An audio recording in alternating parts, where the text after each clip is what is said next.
are going towards the topic farming in Palampur. अब हम बात करेंगे पालमपुर में फार्मिंग की। वहाँ पर land is fixed, agriculture is the main production activity in Palampur and 75% of the working people depend on farming for their livelihood. They could be farmers or farm laborers. तो जो 75% वहाँ की वर्किंग पीपल हैं, working people जो काम कर रहे हैं, जो अर्न कर रहे हैं, ठीक है, वो किस चीज़ के थ्रू अर्न कर रहे हैं, किस चीज़ से वो अपना लिवलीहुड चला रहे हैं? फार्मिंग से। तो उनमें जो फार्मर्स हैं वो किसान हैं या फिर उस फार्म पर काम करने वाले लेबरर्स हैं। The well-being of these people is chiefly related to production on the farms. तो प्रोडक्शन में इनका बहुत बड़ा एक रोल है। अब there is a basic handicap in raising farm production. Land area under cultivation remains fixed. Since 1970 in Palampur there has been no expansion in land area under cultivation. ठीक है, तो जो 75% जो है वो वहाँ पर खेती हो रही है। Though some of the wastelands in the village had been converted to cultivable land, there exists no further chance to increase farm production by bringing new land under cultivation. तो अब वहाँ पर क्या है कि किस तरह से कल्टीवेशन को बढ़ाया जाए, ठीक है, इस चीज़ के लिए वहाँ पर अब एक मुहिम चल रही है, एक प्रोसेस चल रहा है। Then how to increase production को कैसे बढ़ाया जाए? तो इसके लिए multiple cropping, the most important way to increase production from the same land is multiple cropping. इसमें क्या है मल्टीपल क्रॉपिंग में कि during the rainy season kharif farmers can grow jowar and bajra. These plants can be used as cattle feed.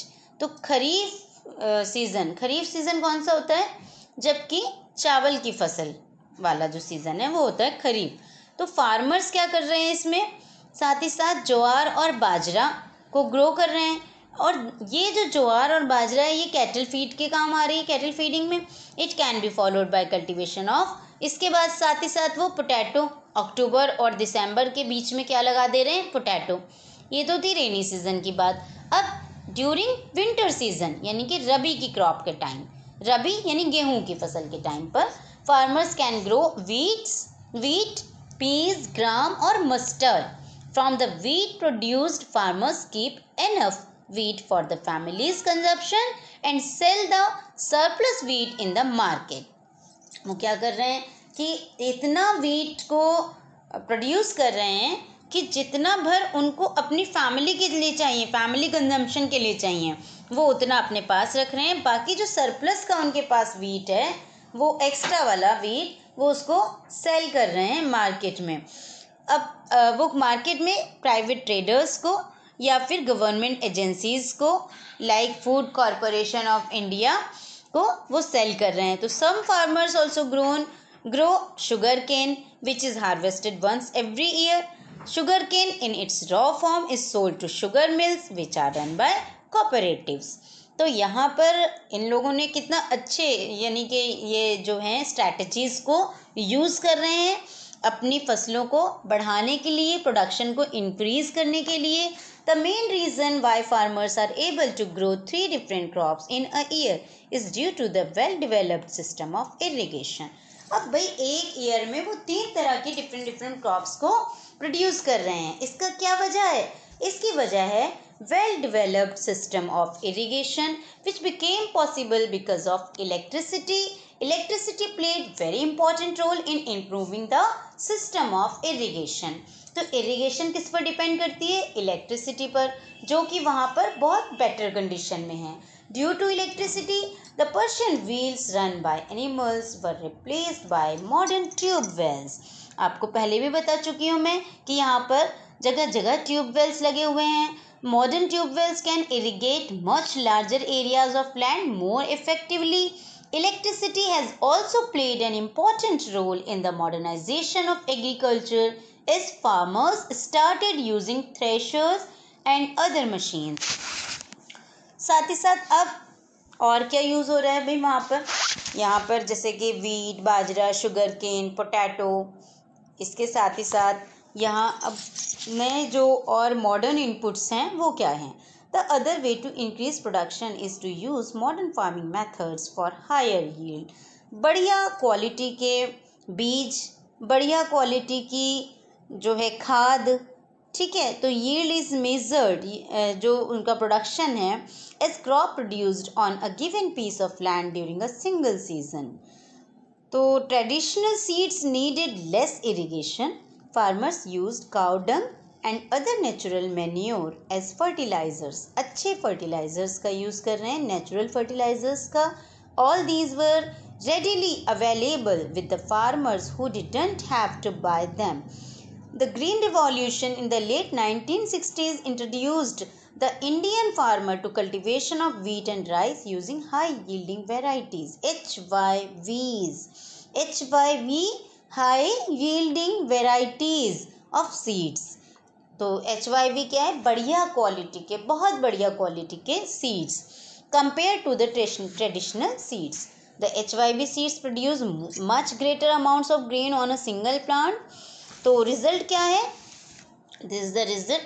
The same piece of land produces far larger quantities of food grains than was possible earlier. HYV seeds, however, needed plenty of water and also chemical fertilizers and pesticides to produce best results. What is pesticide?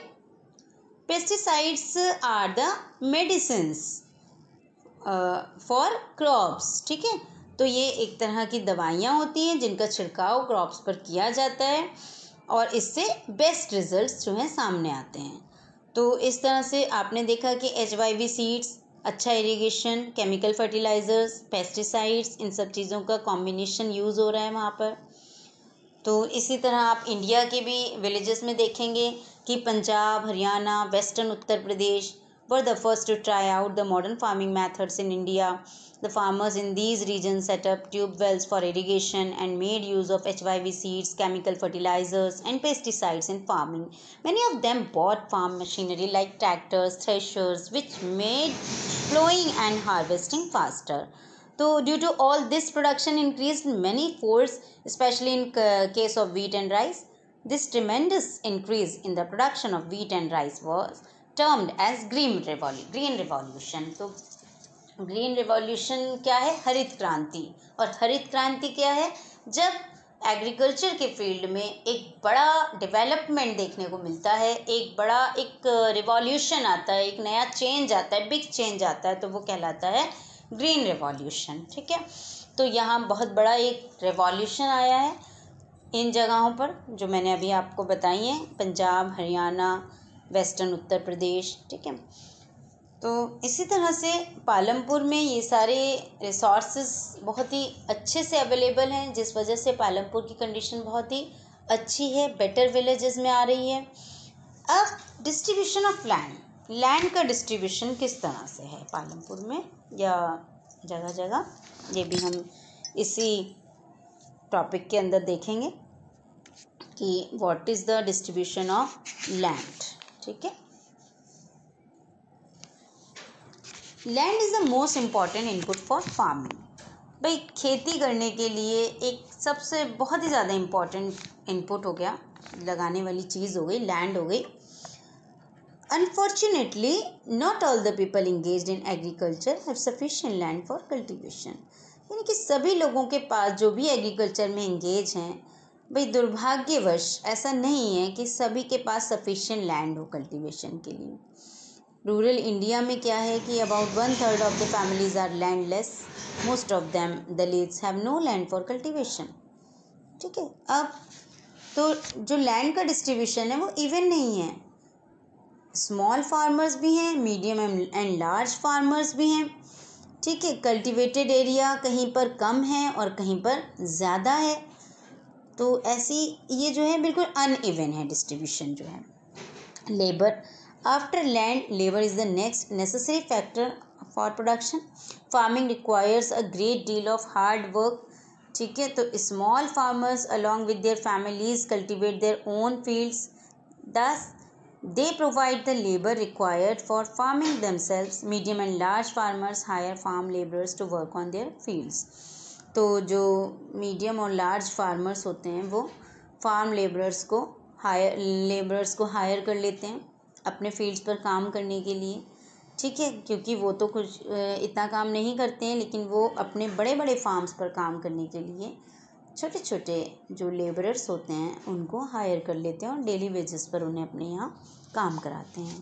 तो farm labourers जो come either from landless families और families cultivating small plots of land, many a time landless labourers also migrate to other states in search of work. काफ़ी बार जब इनके पास काम नहीं होता है तो ये माइग्रेट कर जाते हैं दूसरे स्टेट्स में। ठीक है, किसकी तलाश में? एम्प्लॉयमेंट की, रोज़गार की तलाश में। Unlike farmers, farm laborers don't have a right to grow crops on the land. Instead, they are paid wages by the farmer for whom they work. जिसके भी खेत में वो लोग काम करते हैं वो उन्हें क्या पे करता है? वेजेस पे करता है daily. Wages can be in cash or in kind, example crop. Sometimes laborers get meals also. Wages vary widely from region to region, from crop to crop, from one farm activity to another.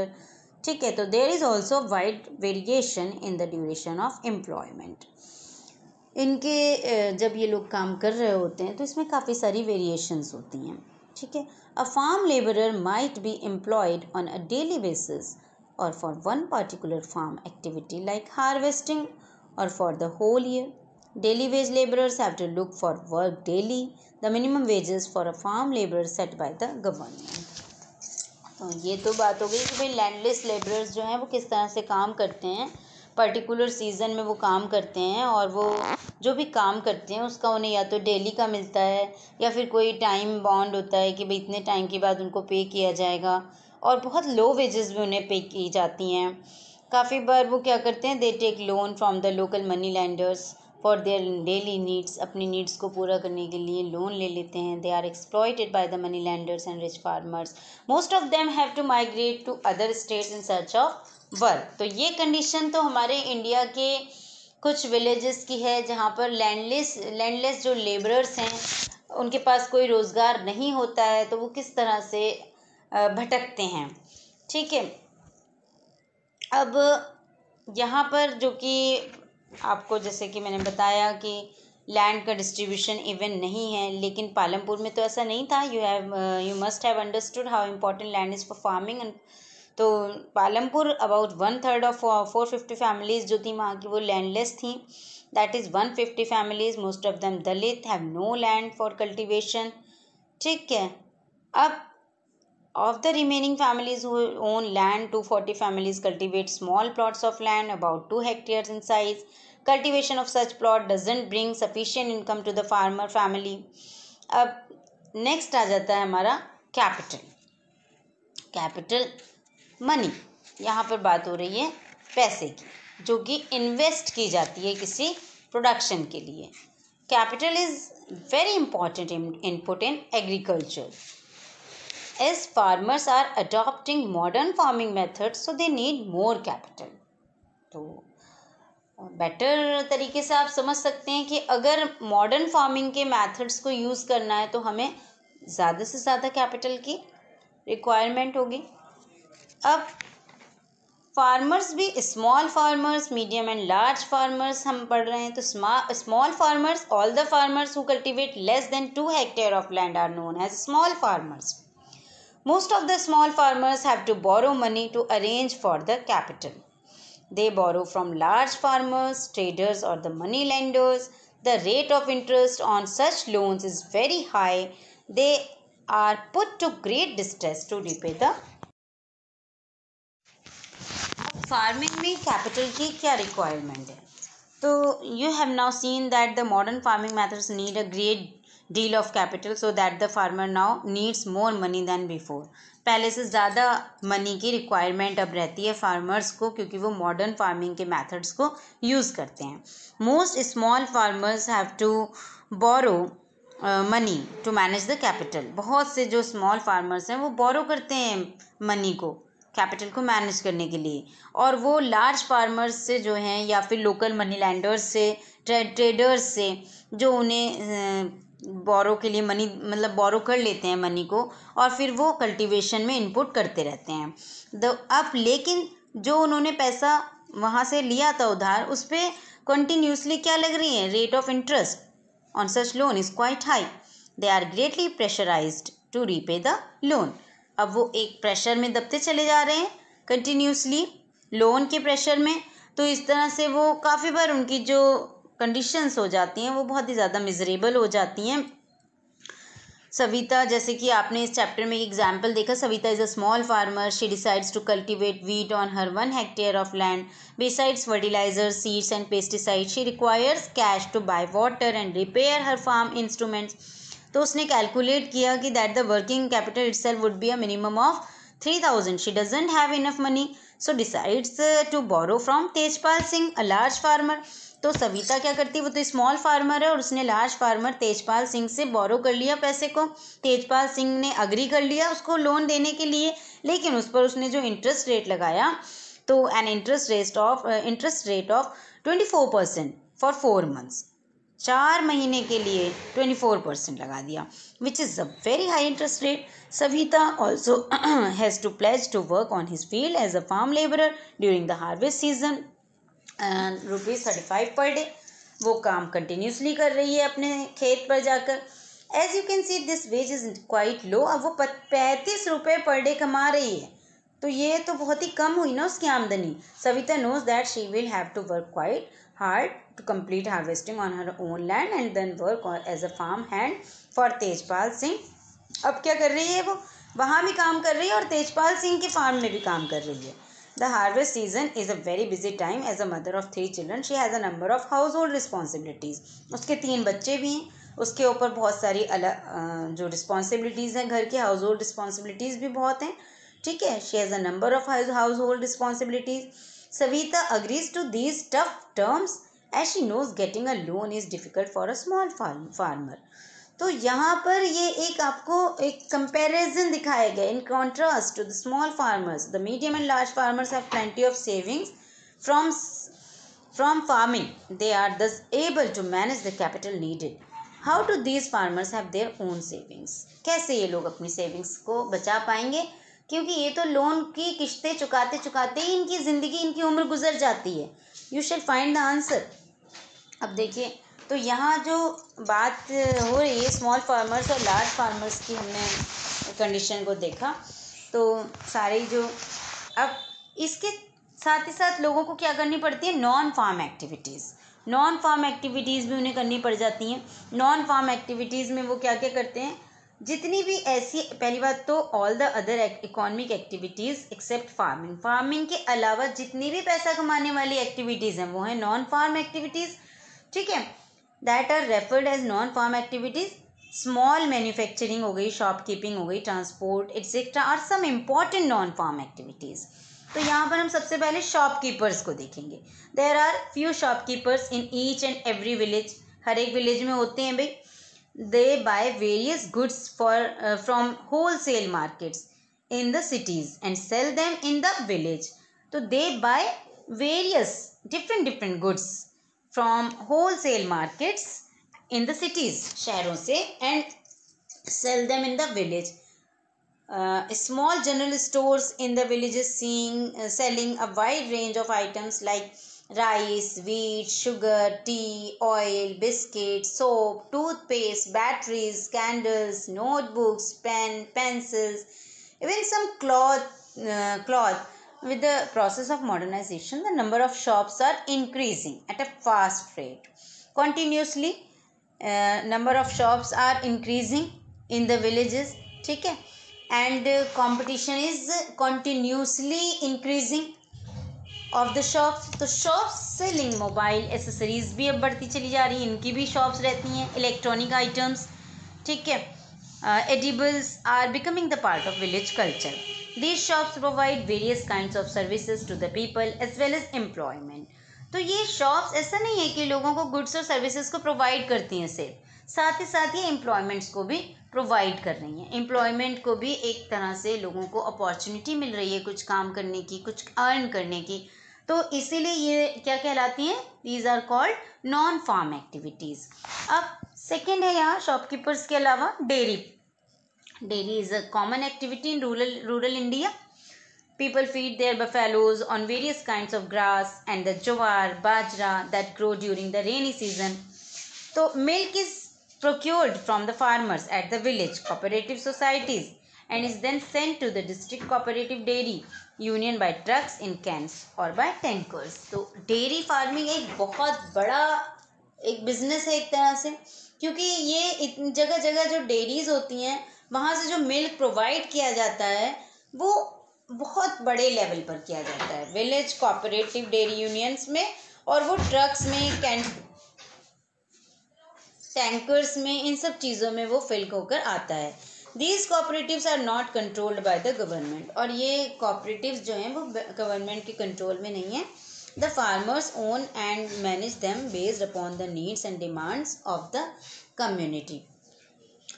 The dairy activity has become an important secondary source of income for rural families, especially for the women. This lead to women empowerment. Next, small scale manufacturing. Unlike the manufacturing that takes place in the big factories in the towns and cities, manufacturing in villages involves very simple production methods. तो जैसे कि small scale manufacturing में आ जाती हैं आपकी candles हैं, या जो है ये एक बड़ी फैक्ट्रीज़ में नहीं, लेकिन छोटी छोटी जो शहर होते हैं, जो देहात हैं, जो टाउन्स हैं, सिटीज़ हैं, वहाँ पर भी इन चीज़ों को मैन्युफैक्चर किया जा रहा है विलेजेस में. और बहुत ही सिंपल सा इनका प्रोडक्शन का मेथड होता है जो कि कहीं भी स्मॉल टाउन्स में पूरा किया जा सकता है, और स्मॉल स्केल बहुत छोटे बजट में इन कामों को पूरा किया जा सकता है. They are carried out mostly at home or in the fields with the help of family labor. यानी कि फैमिली के मेंबर्स ही इसको मिलकर कंप्लीट कर लेते हैं इस काम को, और इनका प्रोडक्शन भी कर लेते हैं. नेक्स्ट है transport. There are variety of vehicles on the road connecting different villages. तो अब अलग अलग तरह के जो डिफरेंट काइंड्स ऑफ व्हीकल्स जो रोड्स को कनेक्ट कर रहे हैं डिफरेंट विलेजेस से, जैसे रिक्शा वाला है, टोंगा वाला है, जीप है, ट्रैक्टर है, truck drivers and people driving the traditional bullock cart, bogie. ठीक है, तो ये these are people in the transport services and they are involved in transportations. And वो क्या कर रहे हैं, they are carrying goods items from one place to another place, and they ferry people and goods from one place to another and in return get paid for it. ठीक है, तो transport ने बहुत लोगों को रोज़गार दिया है, बहुत लोगों को एम्प्लॉयमेंट दिया है कि भाई अगर टोंगा वाला है, रिक्शा वाला है, बोगी वाला है, जीप चल रही है, ट्रैक्टर चल रहा है, ट्रक चल रहा है, तो इन चीज़ों के लिए ड्राइवर्स की रिक्वायरमेंट होती है. और जो अच्छे लोग जो ड्राइविंग अच्छे से करना जानते हैं वो इनके थ्रू ड्राइवर होने का अपना एक प्रोफेशन को जो है चूज़ कर लेते हैं और इसको पूरा करते हैं, और इसके बदले में उन्हें पेमेंट मिलती है. The number of people involve in transport has grown over the last several years. The means of transport plays an important role in linking the rural markets with the urban markets. तो यहाँ पर अब जैसे कि आपने जाना कि भाई प्रोडक्शन के जो फैक्टर्स हैं वो आपने समझे, साथ ही साथ आपने कैपिटल के बारे में समझा, नॉन फार्म एक्टिविटीज़ के बारे में समझा. ठीक, जिसमें कि आपने काफ़ी सारी चीज़ों को देखा, और जो स्टोरी थी पालमपुर की उसको भी आपने देखा कि पालमपुर के जो शॉपकीपर्स थे, पालमपुर तो बहुत ही अच्छा विलेज दिखाया गया है. तो पालमपुर में the traders of Palampur are shopkeepers who purchase different goods from wholesale markets in the cities and sell in the village. यहाँ पर आप ऑब्जर्व करेंगे कि पालमपुर में किस किस चीज़ के शॉप्स हैं. वीट की, राइस की, टी की, शुगर की, ऑयल की, biscuits, toothpaste, soap, batteries, candles, pen, notebooks, pencils, even some clothes वगैरह, क्लॉथ, ये सारी वहाँ पर शॉपकीपर्स हैं. इन चीज़ों के शॉप्स लगी हुई हैं. Some families whose houses are close to the bus stand used a part of the space to sell things there. तो यहाँ इस तरह से पालमपुर तो बहुत ही अच्छा विलेज दिखाया है इन्होंने. और यहाँ पर एक कंप्यूटर ट्रेनिंग सेंटर भी है पालमपुर में, जो कि चैप्टर के अकॉर्डिंग दिखाया गया है कि करीम उसको चला रहा है. ठीक, इसके अलावा जो पालमपुर है वहाँ पर नॉन फार्मिंग एक्टिविटीज़ भी हो रही हैं. जी, जैसे कि मैंने आपको बताया there are a number of vehicles on the road connecting Palampur to Raiganj. तो जो टोंगा वाला है, रिक्शा वाला है, ये सारे इसमें इन्वॉल्व हैं. सारे लोग इसमें इन्वॉल्व है। The number of people involve in transport has grown over the last several years. तो इस तरह से आपने देखा कि पालमपुर में शॉपकीपर्स और नॉन फार्म एक्टिविटीज़ सभी किस तरह से कंटिन्यूसली चल रही हैं, और पालमपुर में इसको स्मॉल स्केल मैन्युफैक्चरिंग भी हो रही है वहाँ पर। तो इस चैप्टर के थ्रू आपने एक ऐसे विलेज को देखा जो बहुत ही अच्छे से वेल डेवलप्ड है। साथ ही साथ आपने ये भी देखा कि काफ़ी सारे ऐसे विलेजेस भी हैं जहाँ की कंडीशन काफ़ी ख़राब है, काफ़ी दयनीय कंडीशन है वहाँ की। तो अब हम इस चैप्टर का आई होप दैट कि आप सभी बच्चे इस चैप्टर को अच्छे से समझ चुके होंगे। और कहीं भी if you are having any query, any question, अगर आपको ऐसा कहीं भी लगता है कि you are not understanding the concepts, तो you can ask to me. Okay students, good bye.